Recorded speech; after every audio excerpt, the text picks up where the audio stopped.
Les vacances de la Toussaint se poursuivent la semaine prochaine. Pour vous donner quelques idées de sorties, deux invités vont me rejoindre de la Bergerie nationale de Rambouillet, également du musée de la ville de Saint-Quentin en Yvelines. Juste le temps de revenir sur cette grande fête du jour, Halloween. La fête héritée des pays anglo-saxons est célébrée aujourd'hui et après une période plutôt calme, de passage à vide même, il semblerait qu'elle fasse à nouveau recette en France. This is Halloween, this is Halloween, Halloween, Halloween, Halloween, Halloween. Et oui, c'est aujourd'hui Halloween. Petits et grands se déguisent pour recevoir des bonbons ou jeter un sort. La boutique Party Fiesta du centre commercial de Saint-Quentin en Yvelines a été prise d'assaut. Beaucoup de décorations et beaucoup de produits, d'accessoires pour les enfants également, tout ce qui va être les petits seaux, les petits sacs à bonbons, ce genre de choses-là. Les chapeaux également, très demandés. Parmi les surprises de cet Halloween, le succès des déguisements de squelettes pour bébés et l'engouement du public malgré la crise. Un client aura dépensé en moyenne 25 € pour sa soirée d'horreur. On a fait un premier bilan et pour l'instant on a largement atteint nos objectifs. Et pour préparer Halloween en bonne et due forme, deux accessoires s'avèrent indispensables, le faux sang et les citrouilles. À la ferme de Galy depuis samedi, parents et enfants viennent choisir et dessiner leur potiron. Ils prennent une petite citrouille dehors, ils l'amènent à un animateur, on leur ouvre le chapeau, donc c'est après c'est eux de vider un petit peu tous les filaments, les graines, et après nous appellent une fois que la citrouille est toute propre, et après on construit la citrouille avec eux. Si vous voulez une citrouille méchante, plutôt gentille, beaucoup de dents, pas beaucoup de dents. Elle est comment ta citrouille? Elle est gentille, elle est méchante, elle est rigolote? Elle est méchante. Pourquoi tu l'as voulu méchante la citrouille? Pour faire peur. Une fois qu'elles sont vidées, on met la petite bougie à l'intérieur. Et donc la nuit, on va l'allumer la nuit d'Halloween sur la terrasse et elle restera illuminée. Chaque après-midi, entre 200 et 300 citrouilles ont été sculptées à la ferme de Galy. La plupart finira en soupe ou en beignet. Mais n'oubliez pas, avant de vous régaler, un seul mot d'ordre pour Halloween, s'amuser à faire peur.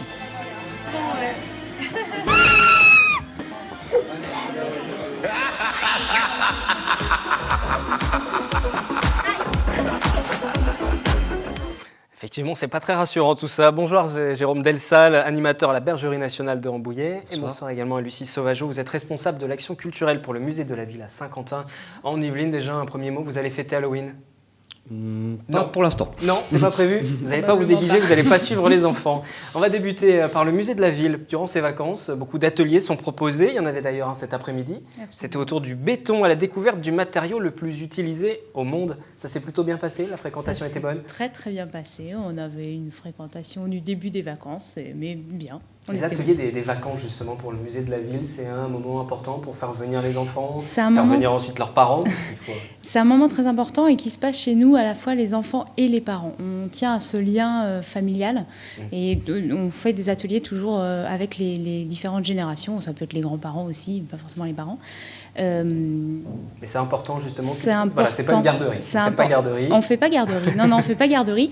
On amène vraiment les enfants et leurs parents à réfléchir sur la ville, sur qu'est-ce que c'est qu'une ville, qu'est-ce que c'est que ces matériaux de construction, qu'est-ce que l'architecture.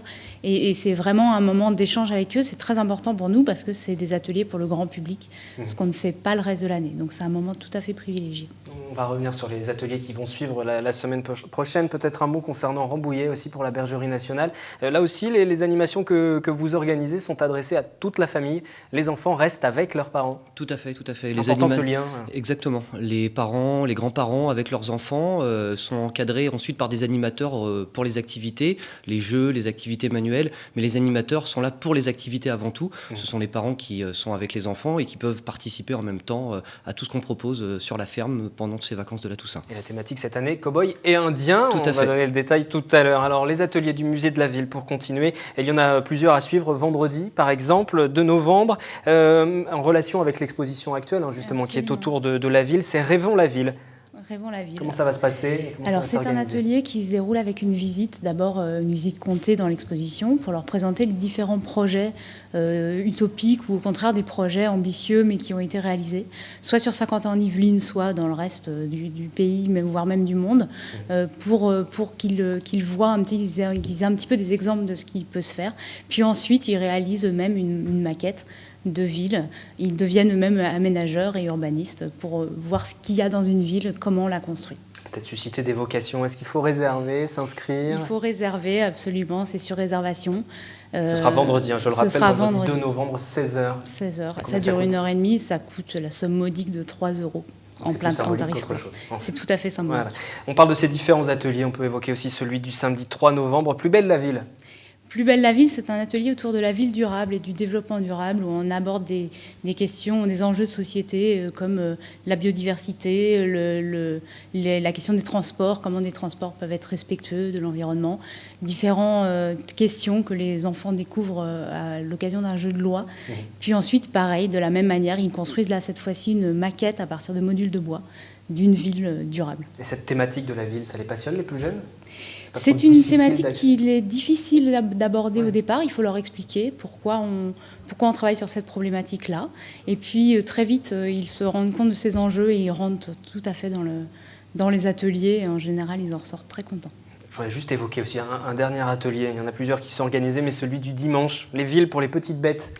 Alors, parce que les petites bêtes aussi ont droit à leur maison. Alors, fourmis, escargots, par exemple. Fourmis, escargots, là ce sera... Ça, les petits, c'est peut-être plus facile de les intéresser avec ça. C'est plus facile, et ça, c'est un atelier d'intervention artistique. Donc on a une artiste, Léa Lebriconte, qui vient au musée et qui révèle sa manière de travailler. Elle a même fait une maquette pour escargots, une ville pour escargots qui est présentée dans l'exposition. Donc on présente aux familles et aux jeunes. Puis ils font une ville, ce sera une ville portable, portative pour eux et qui sera pour insectes. Pour la ramener à la maison comme ça fera aussi plaisir aux parents pour ramener les insectes à la maison. Que vous réserve la Bergerie nationale de Rambouillet? La réponse juste après ce micro-trottoir. Vos idées, les idées des Yvelinois, des Saint-Quentinois pour occuper vos enfants durant les vacances. La médiathèque notamment. On sort, on va au bowling, au cinéma et on en profite pour faire plein de courses pour préparer Halloween. On a fait également des jeux de société. En fait, je vais leur faire moi-même des activités manuelles, des collages, des dessins. Je cherche des idées par Internet, mais aussi on va à la médiathèque maintenant, on se promène dans le parc. On a bricolé un petit peu ensemble. Dernièrement, on a fait des perles chauffantes avec ma fille, ma grande fille, des sorties, des balades en forêt. Puis quelques parties de jeux. On a nettoyé la voiture, voilà, on a fait des tas de petites choses en fait. Je les promène avec moi, je les emmène au parc s'il ne fait pas trop froid ou au parc de Saint-Quentin, voilà, la base de loisirs. Nettoyer les voitures, nettoyer la maison, c'est bien d'utiliser les enfants pendant les vacances, il faut que ce soit utile. On s'intéresse à la Bergerie nationale. Vous ne faites pas laver les voitures, ni la ferme, pas nettoyer les animaux non plus. C'est Cowboy et Indien la thématique, c'est la deuxième édition, vous l'aviez fait l'an dernier. Exactement, ça avait très très bien marché, donc on a reconduit cette animation pour cette année. Ça avait eu beaucoup de succès, beaucoup de monde était venu pour participer à tous les ateliers, donc il y a deux grands thèmes, le thème des cowboys et le thème des Indiens, avec des activités manuelles, des jeux pour les enfants, donc sur les deux thèmes, et ça se termine entre 16h et 16h30 par l'attaque de la diligence, puisque les gens qui viennent déguisés bénéficient du tarif réduit, et donc tous ceux qui sont déguisés peuvent participer à l'attaque de la diligence à la fin de la journée. Donc il y a deux clans, un clan d'Indiens, un clan de cow-boys. Exactement. Et les animations, justement, ça permet de revenir. Une fois si on a été Indien, on peut revenir la fois d'après en étant cow-boy. Tout à fait. Et concrètement, ils y font quoi dans ces ateliers? Les cow-boys, par exemple? Les cow-boys, il y a des petits jeux, genre lancer de fer à cheval, le jeu du lasso, des petites courses à dos de cheval, mais manche à balai, des petits tours de poney, des balades en calèche. Et puis pour les Indiens, c'est plutôt des activités manuelles, fabrication d'amulettes porte-bonheur, des petites armes, mais en carton bien sûr, pour l'attaque de la diligence à la fin de la journée. Et pourquoi cette thématique tout de même des cow-boys et des Indiens? C'est venu comment? En fait, on est sur une ferme avant tout, avec beaucoup d'animaux, donc les gens viennent aussi visiter la ferme en même temps, tout est compris. Et c'est vrai qu'on cherche à chaque fois des animations en lien avec les animaux de la ferme.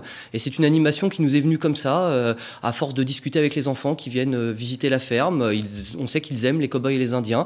Et comme on a des animaux qui ont un lien avec ce thème-là, on s'est lancé sur cette animation et ça a très très bien fonctionné. Et ça continue à bien fonctionner depuis le début des vacances. L'an dernier, 5000 visiteurs à peu près. C'est ça. Vous en attendez au moins autant cette année? Ouais, et je pense qu'on va dépasser, puisque là, on a fait sur les 5 premiers jours près de 2000 visiteurs. Et on est ouvert pour ces animations-là jusqu'à mercredi prochain, jusqu'au 7 novembre. Donc tous les après-midi, de 14h à 16h30. C'est une grosse organisation. organisation, une grosse préparation. Vous Oui. embauchez des gens aussi pour l'occasion, pour l'événement? On a une équipe d'animateurs permanents qui sont là pour donc encadrer les enfants et préparer toutes les animations, tous les ateliers. Et certaines personnes de la bergerie, plus quelques bénévoles qui ont déjà fait des stages, viennent nous donner des petits coups de main pour encadrer donc les enfants au cours de tous ces jeux. C'est une obligation pour vous d'organiser ces animations parce que sur un site comme celui de la bergerie, on peut se dire que le succès est assuré. Forcément, il y aura du monde pendant les vacances. Les familles vont venir voir les animaux, mais vous voulez organiser plus. Oui, en C'est fait, le obligatoire. but du jeu, c'est qu'à chaque vacances, il y a un thème différent. Donc, pour les vacances de la Toussaint, c'est le thème des cow-boys et des Indiens. Mais à chaque vacances, quand on est ouvert, on organise des animations vraiment très, très différentes pour que les gens ne reviennent pas toujours pour voir seulement les animaux de la Il faut ferme. surprendre le public et le faire revenir. Exactement, le faire revenir et puis surtout que les enfants passent un bon moment avec leurs parents. C'est important, au-delà de tout ça, alors je m'adresse à tous les deux, d'organiser justement des animations pour ces enfants, que les parents aient un lien avec leurs enfants pendant les vacances. C'est important, les parents viennent aussi pour ça, hein, pour Bien sûr. passer du temps avec leurs enfants. Bien sûr, le but du jeu, c'est que toute la famille en profite. Et puis nous, à la ferme, pour découvrir les animaux, les sensibiliser à nos animaux, à la ferme, puisqu'en fin de journée, après l'animation sur les cow-boys et les Indiens, les enfants peuvent participer aussi aux soins aux animaux. Donc on est là aussi pour leur montrer tout ça. Et c'est très important, à la fois pour les enfants, mais aussi pour les parents. Vous le constatez aussi, ce lien important entre Pour les nous parents aussi, et les enfants. ouais, c'est très important et les enfants, les jeunes sont les futurs citoyens de la ville de Saint-Quentin et c'est eux qu'on doit éduquer à leur patrimoine, éduquer ou en tout cas sensibiliser à leur patrimoine, à leur environnement quotidien et on est là pour ça. Donc, on rappelle que le musée de la ville propose divers ateliers autour de la ville justement et notamment dimanche, notez bien, construire une ville pour les petites bêtes, voilà, pour les fourmis, pour les escargots avec une artiste qui sera présente et la bergerie de Rambouillet ouvre son ranch jusqu'au 7 novembre. Alors vous arrêtez le mercredi. Juste une toute dernière question, parce qu'ensuite il y a un autre événement qui va prendre le relais. Tout à fait. Le jeudi, on a une centaine de producteurs de toute la France qui viennent s'installer à la ferme pour vendre ensuite leur production. Donc on fait vraiment le lien entre le producteur et le consommateur le week-end suivant, donc du vendredi 9 au dimanche 11 novembre. Donc l'animation s'arrêtera le mercredi pour laisser la place au grand marché fermier, comme chaque année, pendant le week-end du 11 novembre. Merci à tous les deux d'être venus Merci. sur ce plateau. Voilà donc quelques idées pour occuper vos enfants, pour vous occuper également les grands durant ces vacances de la Toussaint. Prochaine édition du 7-8, demain dès 18h, demain 1er novembre, une édition qui vous sera présentée par Catherine Zulato. Je vous retrouverai lundi, toujours à 18h, le 7-8 qui se poursuit. Je vous souhaite une excellente soirée. N'oubliez pas que vous pouvez retrouver tous nos reportages et tous nos programmes sur notre site internet et les réseaux sociaux pour les commenter, laisser vos avis. Bonne soirée.